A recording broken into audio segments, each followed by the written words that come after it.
This episode is sponsored by football's ultimate survival game. Let's see who's the final one standing. AFTV Transfer Daily, the show that keeps you up to date with players will be linked with a transfer move to Arsenal.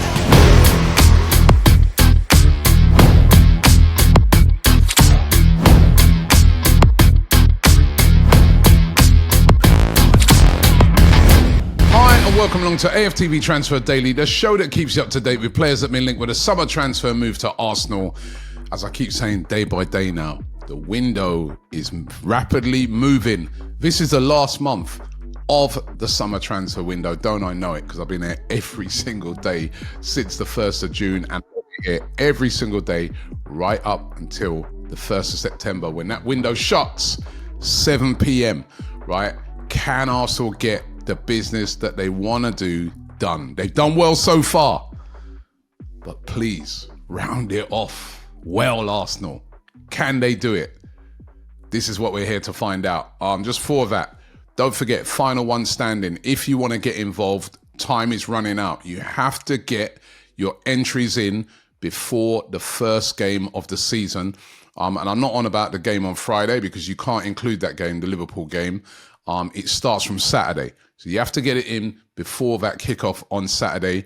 This is how the game works. You're allowed to pick one team to win every week, but you can't pick that team twice. So if you pick Arsenal this week, you can't pick Arsenal again. If you pick City this week, you can't pick City again, right? That's how you do it, right? If your team wins, you're through to the next round. If they lose or draw, you are out. If you go all the way, you could win £500,000, right? It's as simple as that. You got to be 18 to enter.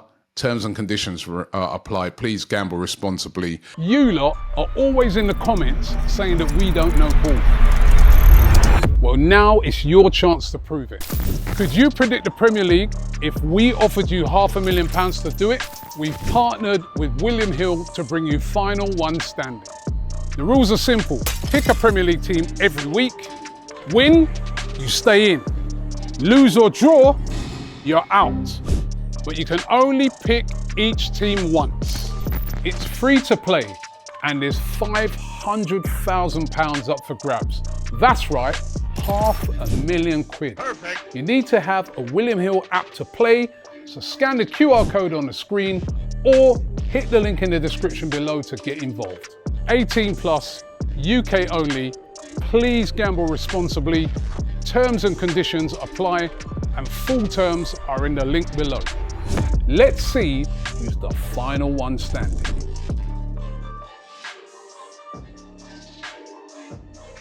We've been having a lot of fun with it in the office. I'll tell you what, it's not as easy as it seems, right? But what I'm doing, I'm going with the obvious teams. Now, my conundrum this week is, do you go with Tottenham? They've got Burnley at home. Surely they're not going to lose that. But then, how can you back these lot? I don't know, right? But anyway, right, check it out. The link is in the description. Click it right now.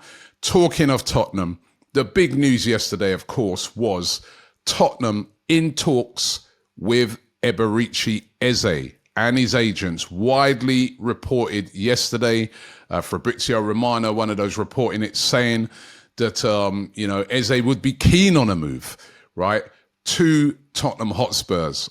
Spurs, of course, have got a problem in that attacking midfield area. They've lost James Maddison. He's out with an ACL. They didn't get Morgan Gibbs right. They're really light in that section. No Kulusevski, he's out injured. They want Eze. And as I said on yesterday's show, it's a World Cup year. Players like Eze want to be playing football. They don't want to be, sat on a bench somewhere. Also, if you're playing Champions League football, that, makes your claims for an England place even better. And Spurs are playing Champions League football. But then so are Arsenal. Arsenal are playing Champions League football.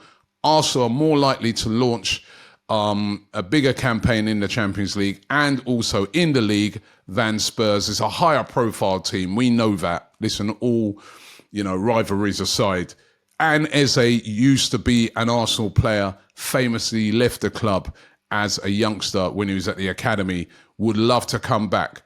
But Arsenal need to make their move. His agent has apparently said to Arsenal, listen, Eze wants to come to Arsenal, but where's your offer?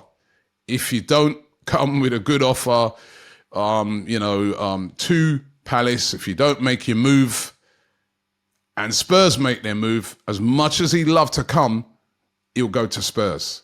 This is football, people. These, they're not football fans like us, where we'd be like, nah, we're not going Spurs. They are going because they're professionals.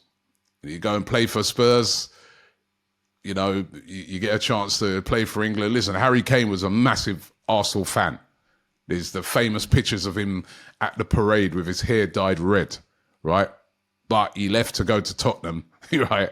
And the rest is history. So if Arsenal want to get this deal done, they have to move fast, especially when you see even yesterday with Crystal Palace, it looks like Mark Gahey is going to be on his way to Liverpool. Liverpool have made, look like they're making their move to get Gahey done. Are Palace going to want to lose both? Or if they lose Gahey, are they going to drive up the price on Eze, thinking to himself, well, listen, if we're going to lose both, we're losing them at top dollar. Arsenal need to decide what they're going to do. I've seen all these reports, quite wide reports, and I think these are genuine, where Arsenal are like, well, listen, we need to move players out first before we get Are they going to be able to wait for that? And then say Spurs comes in, makes a big bid, it gets accepted, and they lose out on Eze. This is a strong possibility. The one thing Arsenal have in their favour is that Eze would prefer to move to Arsenal, but Arsenal have to make their move. Will they do it? Or are they waiting for players to move out? And this is this also an agent playing a blinder here, right? Because if you're an agent now and, because remember, there's no bid yet from Spurs. Let's not forget that, right? There's not been a bid in, as I speak anyway, from Spurs. It's just been that they've been in talks with his representatives over a move.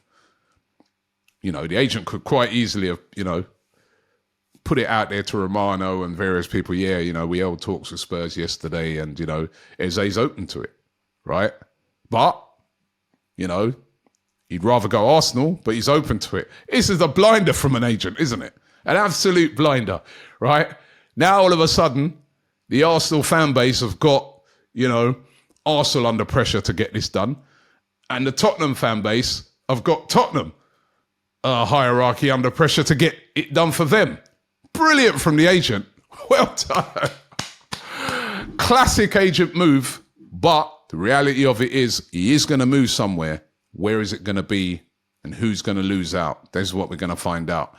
Rodrygo played yesterday for Real Madrid in a friendly and scored.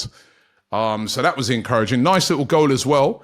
Thing is about it is he came off the bench yet again. He's been on the bench for literally every friendly for Real Madrid, or in the Club World Cup, off the bench, never really gets a start. I said yesterday that Manchester City are very, very interested in him again.